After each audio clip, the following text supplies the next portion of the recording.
Hello guys, I am your teacher for today and I hope you guys are doing well in your day-to-day life. I welcome you all to the free online legal series by Judicial Dream. Today's topic of discussion is what are consumer redressal mechanism under the Consumer Protection Act 2019. In the course of today's video, I'll explain what is the consumer redressal mechanism and what are the stages of it, as well as the constitution of these mechanisms from the district to the state to the national level. Now without further ado, let's look into the PPT. So now we have jumped into the PPT of Consumer Redressal Mechanism under the Consumer Protection Act year 2019. Okay. Introduction. The three-tier grievance machinery set up by the Consumer Protection Act 2019 to redress the consumer grievances is known as redressal agencies. The three agencies are District Commission, State Commission and National Commission. कि यहाँ पे consumer protection act 2019 के under में तीन type की agencies को create किया गया है. सबसे पहले आते हैं डिस्ट्रिक्ट लेवल के ऊपर, ठीक है. दूसरा आता है स्टेट, थर्ड आता है national commission. According to the Consumer Protection Act 2019, a consumer is a person who buys any goods or avails any services for consideration. ठीक है, कि जो एक पर्टिकुलर इंसान कुछ खरीदता है या फिर कोई सर्विसेज खरीदता है, कोई प्रोडक्ट खरीदता है for a consideration which has been paid और प्रॉमिस टू पे और पार्टली पेड और partly promise to pay under any scheme और डिफर्ड पेमेंट, कि जहाँ पे उसे किसी भी प्रकार का उसमें कोई कंसिडरेशन इन्वॉल्व है. A consumer also includes a person who is using a goods or beneficiary of service with the approval of the buyer and applies to both online and offline transactions through electronic means और teleshopping और direct selling और multi level marketing. कि यहाँ पे ये भी बोला गया कि कंज्यूमर में उस बंदे को भी हम इंक्लूड करेंगे कि जो बायर की परमिशन के थ्रू कोई गुड्स या सर्विसेज का यूज़ कर रहा है और उसकी ऐसे कोई दिक्कत आती है तो वो भी डिस्ट्रिक्ट कमीशन या स्टेट कमीशन, नेशनल कमीशन, जहाँ पे भी उनका जुरिसडिक्शन फॉल करता है वो वहाँ पे जाके केस फाइल कर सकते हैं. और ये particular cheese online and offline दोनों के अंदर एप्लीकेबल की जाएगी. ठीक है. उसके बाद आ जाते हैं that who can make a complaint. सबसे पहला आता है कि कंज्यूमर बाय डिफ़ॉल्ट जो है वो कंप्लेंट कर सकता है. Secondly, any voluntarily consumer association registered under any law for the time being enforced. कि जहाँ पे कोई कंज्यूमर एसोसिएशन है, जैसे कि लेबर्स का एसोसिएशन होता है एंड काफ़ी सारे प्रोफेशनल्स जो है, जो एडवोकेट्स का भी एसोसिएशन होता है, चार्टर्ड अकाउंटेंट्स का भी होता है, डॉक्टर्स का भी होता है, ऐसे अगर कोई भी कंज्यूमर एसोसिएशन है जो कि रजिस्टर्ड है under the law for the time being enforce, तो वो लोग भी एक कंप्लेंट रेज कर सकते हैं. सेकेंडली, द सेंट्रल गवर्नमेंट और एनी स्टेट गवर्नमेंट, ठीक है, कि जहाँ पे सेंट्रल गवर्नमेंट खुद या तो फिर स्टेट गवर्नमेंट खुद एक एक्शन ले सकते हैं, कंप्लेंट रेज कर सकते हैं before the appropriate agency. Fourth में ऐसा बोला है दैट द सेंट्रल अथॉरिटी, की यहाँ पे कोई भी ऐसी सेंट्रल अथॉरिटी है जैसे कि आरबीआई हो गया या इनकम टैक्स अथॉरिटी हो गया, ऐसी कोई भी सेंट्रल अथॉरिटी, तो वो भी एक कंप्लेंट रेज कर सकते हैं. One or more consumers when there are numerous consumers having the same interest, कि ऐसा कोई केस कि जहाँ पे एक पर्टिकुलर डिफेक्टिव प्रोडक्ट जो है वो काफ़ी सारे कंज्यूमर्स तक पहुँच चुका है. जैसे कि एक चॉकलेट की कंपनी का एक ख़राब बैच, कि जहाँ पे शुगर की क्वांटिटी बराबर सेट नहीं की गई थी, जिसकी वजह से अराउंड थाउजेंड्स ऑफ किलो का प्रोडक्ट जो है वो ख़राब डिस्ट्रीब्यूट हुआ था. तो ऐसे सब सिनारियोज़ के अंदर वहाँ पे एक नहीं काफ़ी सारे कंज्यूमर जो कंप्लेंट रेज करके आएंगे चॉकलेट की क्वालिटी बराबर नहीं, it is not an appropriate quality. ठीक है. उसके बाद in cases of death of a consumer he is legal heir और लीगल रिप्रेजेंटेटिव्स, कि वाइल यूजिंग अ प्रोडक्ट और या तो फिर कंप्लेंट रेज करने से पहले कंज्यूमर की डेथ हो जाती है बाय एनी मीन्स.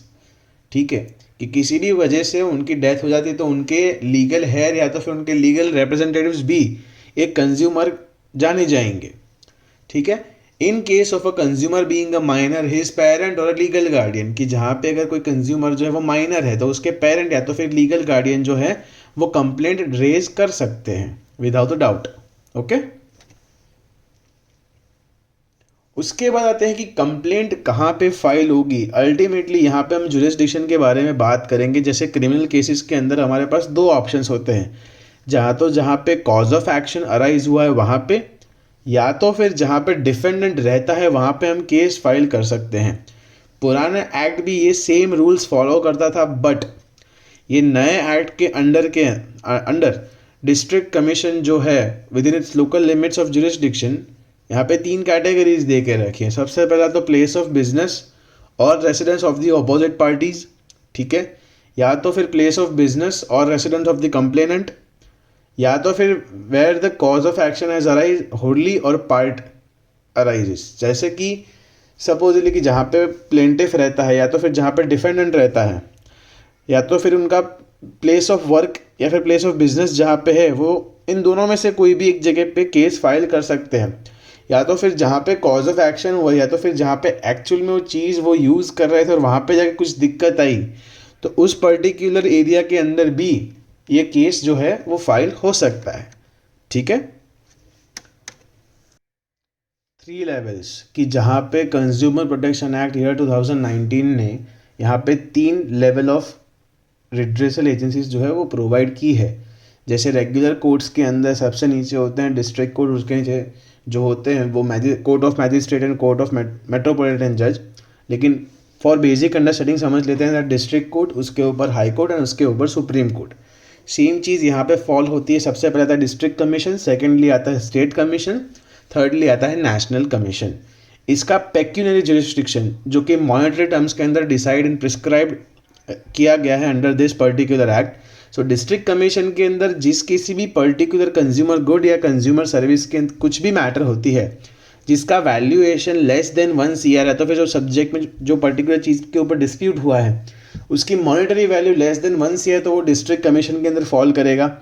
उसकी वैल्यू अगर 1 CR से ज़्यादा है और 10 CR से कम है तो वो स्टेट कमीशन के अंदर फॉल करेगा।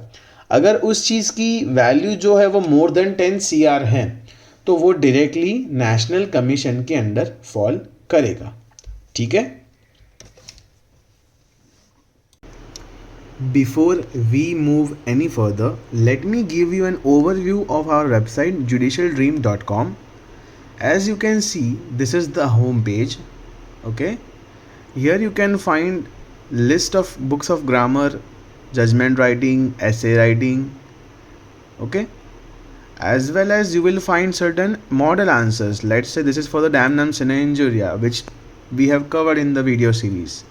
All right, so here you will find the introduction and many other things, okay. Then if you have to go for a mock test, you can just simply click on the prelims or the mains. Let's say we just want to click on prelims subject wise MCQ, that is common intention. So you will find MCQs for topics and many other things on our website. And now let's get back to the lecture. उसके बाद समझ लेते हैं what are the available reliefs कि एक consumer अगर एक किसी भी रिड्रेसल एजेंसी को जो है वो अप्रोच करता है तो उसे किस किस प्रकार के रिलीफ्स जो है वो मिल सकते हैं। सबसे पहला है repair of the defective goods और remove the deficiency of the service. सबसे पहला या तो उनको किसी भी एक चीज़ का रिपेयर मिल सकता है, या तो वो पूरी चीज़ को रिपेयर किया जाता है, या तो फिर जो सर्विस के अंदर जो डेफिशिएंसी है, जो इनको इशू आया है, उस चीज़ को हम हटा सकते हैं।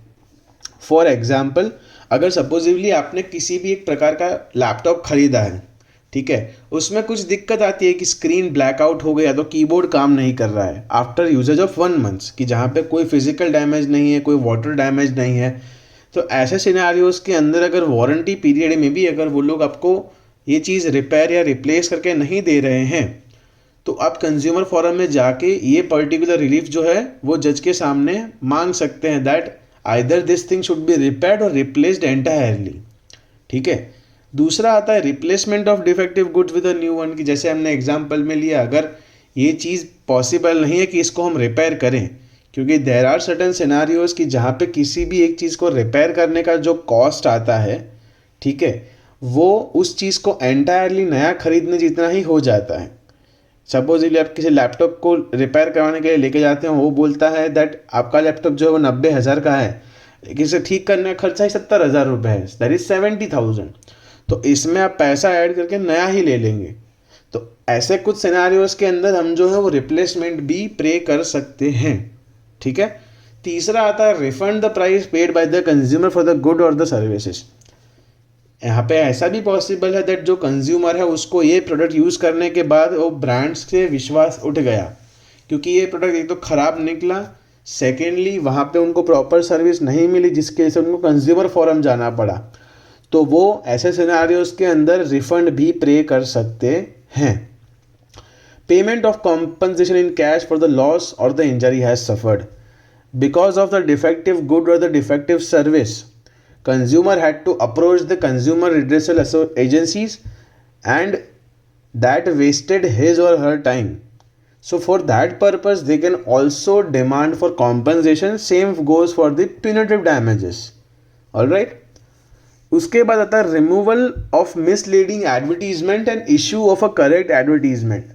दैट वो ये भी डिमांड कर सकते हैं ये जो मिसलीडिंग एडवर्टीजमेंट है उसे हटाया जाए और एक प्रॉपर जो कि करेक्ट एडवर्टीजमेंट है उसको लाया जाए। Then if we come to the payment of an appropriate amount not less than 5% of the good in question to be credited to consumers welfare fund, कि जहाँ पे सपोजली 500 रुपये की किसी चीज़ के ऐसे डिस्प्यूट हुआ है तो उसका 5% दैट इज़ 25 रुपीज़। ठीक है। तो वो पर्टिकुलर चीज़ जो है वो कंज्यूमर वेलफेयर फंड के अंदर सबमिट की जानी चाहिए। ठीक है। उसके बाद आते हैं that ceasing the manufacture of the hazardous goods, that वो पर्टिकुलर चीज़ जो है उसको एंटायरली हटा देना चाहिए। ठीक है, कि वो पर्टिकुलर चीज़ सेल ही नहीं होनी चाहिए। ओके। उसके बाद आ जाते हैं कि डिस्ट्रिक्ट कमीशन के अंदर ये 5 चीज़ें कैसे फॉल करेगी या इसे कैसे फुलफिल करेंगे। सबसे पहला है कॉम्पोजिशन, कि जहाँ पे एक प्रेसिडेंट होना चाहिए एंड 2 अदर मेंबर्स, कि जिसके अंदर एक मेंबर जो है वो कंपलसरी विमेन होने चाहिए, कि ये इसका एक कॉम्पोजिशन रहेगा कि जो कि ये केसेस के साथ डीलिंग्स करेगा। Secondly who can be a president. So president बनने के लिए या तो आप एक रिटायर्ड जज होने चाहिए या तो एक वर्किंग डिस्ट्रिक्ट जज होने चाहिए। ठीक है, तो ही आप वहाँ के प्रेसिडेंट बन सकते हैं। अभी उनका अपॉइंटमेंट कैसे होगा कि जो selection committee of the state government है वो डिसाइड करेंगे that who will become the district commission, who will become the president of district commission. Alright. उसके बाद आ जाते हैं जुरिस्डिक्शन के अंदर। यहाँ पे जैसे हमने पहले ब्रीफली डिस्कस किया था दैट इसका जुरिस्डिक्शन जो है, जो कोई भी गुड्स एंड सर्विसेज की वैल्यू 1 CR से लेस है, 1 करोड़ से लेस है, ऐसे सब डिस्प्यूट्स को जो है डिस्ट्रिक्ट कमीशन हैंडल करेगा।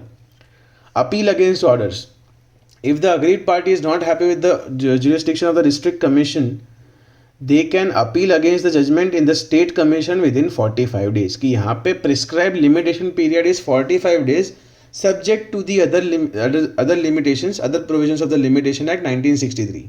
okay।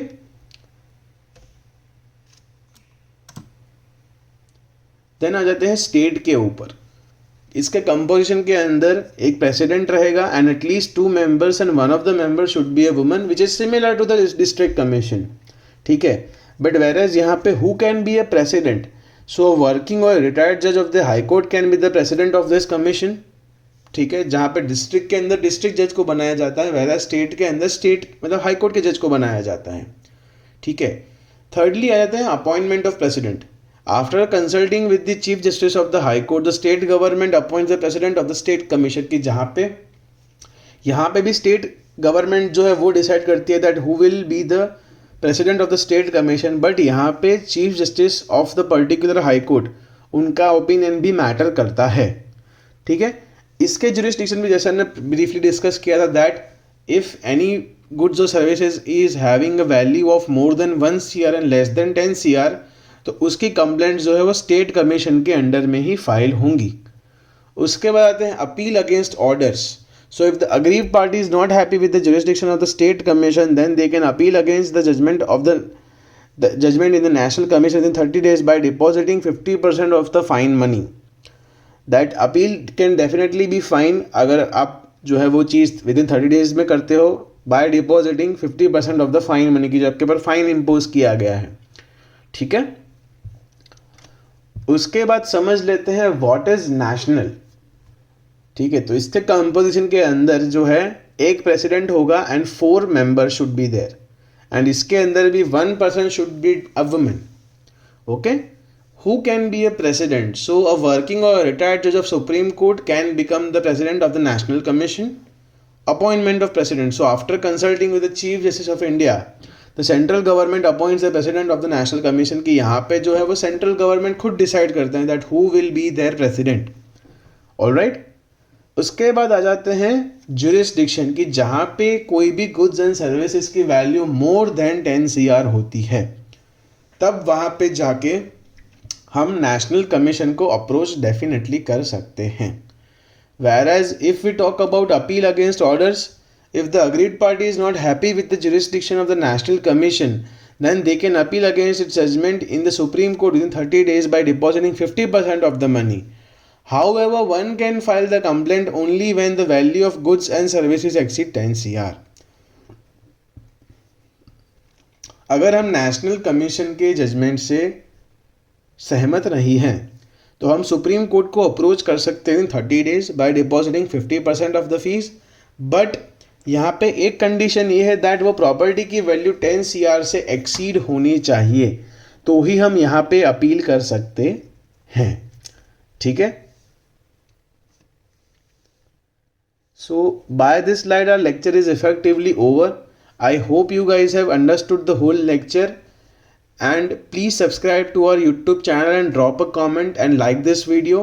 If you want to watch some more videos like this, then you can log on to our website judicialdream.com, where you will find a lot of videos like this followed up with a descriptive answer which will definitely help you while preparing for your exams, as well as you will find a lot of mock tests. Okay, so once again, I would like to thank you all. Thank you very much and have a good day.